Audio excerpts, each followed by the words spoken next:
भारत में अब new education policies चालू हो गई हैं। ये बदलाव 34 साल बाद हुआ है। मैंने आप लोगों को पिछली वाली वीडियो में कहा था कि कुछ गवर्नमेंट को कुछ अलग करना चाहिए, कुछ बदलाव करना चाहिए। शायद मेरी इस वीडियो के माध्यम से उन लोगों ने कुछ चेंज किया हो। चलिए इस बात को छोड़ते हैं, लेकिन हम शुरू करते हैं हमारी जो नई पॉलिसीज़ आई हैं उन्होंने क्या बदलाव किया है, क्या जो एजुकेशन सिस्टम है वो अच्छा हुआ है। जो भी उन्होंने बदलाव किए हैं उनको मैंने एक लिस्ट में बना लिया है और जो भी उनके बदलाव होंगे वो पॉइंट बाय पॉइंट आपको बता दिए जाएंगे। हेलो गाइस, मेरा नाम शिवम राज है और आप देख रहे हैं मेरा यूट्यूब चैनल। चलिए शुरू करते हैं हमारी इस वीडियो को। स्कूल में अब 10+2 खत्म होगा और 5+3+3+4 का फॉर्मेट होगा। अब क्या होगा कि जो क्लासेस हैं वो अब 4 स्टेप में डिवाइड होंगे। 4 स्टेप में ऐसी होंगी जैसे कि फर्स्ट स्टेप है तो फर्स्ट स्टेप में प्री प्राइमरी के 3 साल और क्लास फर्स्ट और सेकेंड के 2 साल यानी हो गए 5 साल। अब जो स्टेप 2 होगा उसमें क्या होगा कि क्लास 3rd से लेकर 5th तक यानी 3 साल।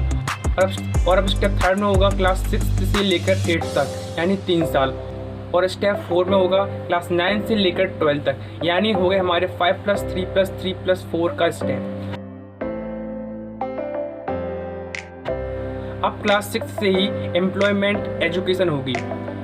अब इस पॉलिसी में क्या होगा कि जब स्टूडेंट क्लास 6 में पहुंचेगा तो उसको प्रोफेशनल और स्किल डेवलपमेंट सिखाई जाएंगी और वोकेशनल एजुकेशन पर भी बहुत ज़्यादा जोर दिया जाएगा और स्कूल में ही बच्चों को जॉब्स की ज़रूरी प्रोफेशनल एजुकेशन दी जाएगी।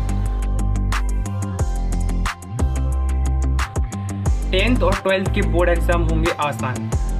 इस पॉलिसी में क्या है, जो पहले बोर्ड एग्ज़ाम पर जोर दिया जाता था अब वो जोर नहीं दिया जाएगा, क्योंकि अब एक साल में 2 बार एग्ज़ाम होंगे यानी जो सेमेस्टर वाइज जैसे एग्ज़ाम होते हैं वैसे ही अब 10th और 12th में एग्ज़ाम होंगे।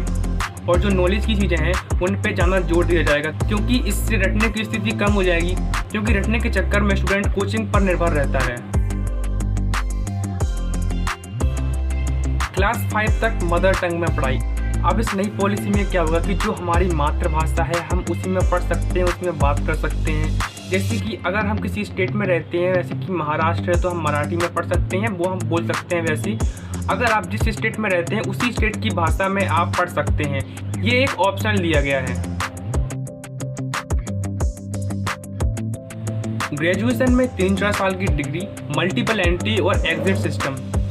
Higher education secretary Amit Khare ने बताया है जो नई पॉलिसी आई है उसमें मल्टीपल एंट्री और एग्जिट सिस्टम होगा। अभी तक क्या होता था कि 4 साल की इंजीनियरिंग एजुकेशन या 6 सेमेस्टर की एजुकेशन के बाद अगर कोई स्टूडेंट किसी कारण से नहीं पढ़ पाता था तो कोई उपाय नहीं होता था आगे कुछ करने का, लेकिन अब ऐसा नहीं है। अब मल्टीपल एंट्री और एग्जिट सिस्टम से 1 साल में सर्टिफिकेट, 2 साल में डिप्लोमा और 3 या 4 साल में आपको डिग्री मिल जाएगी। इससे एक और फ़ायदा है, अगर कोई 4 साल की डिग्री करता है तो उसे बाद में 1 साल की ही MA करनी पड़ेगी। रिपोर्ट कार्ड में होगा बदलाव। अभी तक क्या होता था कि जो स्टूडेंट की परफॉर्मेंस रहती थी साल भर की वो केवल टीचर्स रिपोर्ट कार्ड में लिखता था, लेकिन अब ऐसा नहीं होगा। अब जो स्टूडेंट है उसकी जो साल भर की परफॉर्मेंस रहती है वो खुद अपने रिपोर्ट कार्ड में लिखेगा और जो उसका क्लासमेट है या जितने भी क्लासमेट हैं वो खुद बताएंगे तो वो लिखेंगे और टीचर्स खुद लिखेगा। न्यू पॉलिसी में एमफिल खत्म। न्यू पॉलिसी में सबसे बड़ा बदलाव यही रहेगा, देश की न्यू एजुकेशन पॉलिसी में अब स्टूडेंट को एमफिल नहीं करना पड़ेगा। एमफिल का कोर्स अब खत्म नहीं किया जाएगा।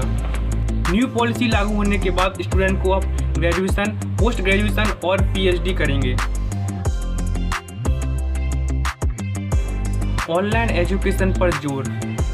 अब नए रिफॉर्म्स में टेक्नोलॉजी और ऑनलाइन एजुकेशन पर ज़्यादा जोर दिया जाएगा। मोबाइल, लैपटॉप, कंप्यूटर के जरिए कई तरह के ऐप्स के द्वारा टीचिंग को इंटरेस्टिंग बनाया जाएगा। 3 लैंग्वेज फार्मूला। इसमें क्या होगा कि स्टूडेंट को स्कूल और हायर एजुकेशन में संस्कृत को ऑप्शन रखा जाएगा और स्कूलों में भी फॉरेन लैंग्वेज सीखने का मौका दिया जाएगा। फॉरेन यूनिवर्सिटी को भारत में कैंपस खोलने की परमिशन मिल गई है। अब इस नई पॉलिसी में क्या होगा कि जो स्टूडेंट है अब उनको फॉरेन नहीं जाना पड़ेगा और जो फॉरेन यूनिवर्सिटी है वो खुद यहाँ पर कैंपस खोलेंगी तो यहाँ पर स्टूडेंट खुद जा पाएगा और उसको ज़्यादा खर्चा नहीं होगा। बेस्ट इंस्टीट्यूट और यूनिवर्सिटी में एडमिशन ले सकेंगे। आई होप आपको ये वीडियो पसंद आई होगी। जो भी पॉलिसी चेंज हुई हैं शायद आपके लिए बहुत ज़्यादा फ़ायदेमंद होंगी। अगर आपको वीडियो पसंद आई हो तो प्लीज़ आप इस वीडियो को लाइक कीजिए और पसंद ना आई हो तो अनलाइक कीजिए। और अगर पसंद आई या नहीं आई वो आप कमेंट बॉक्स में ज़रूर बताएं। और आपको कौन सी पॉलिसीज अच्छी लगी हो, जो आपके लिए अच्छी रही हो, प्लीज़ आप कमेंट बॉक्स में बताएं। अगर हो सके तो इस वीडियो को अपने दोस्तों, परिवार और टीचर्स के साथ शेयर कीजिए। Thank you for watching this video.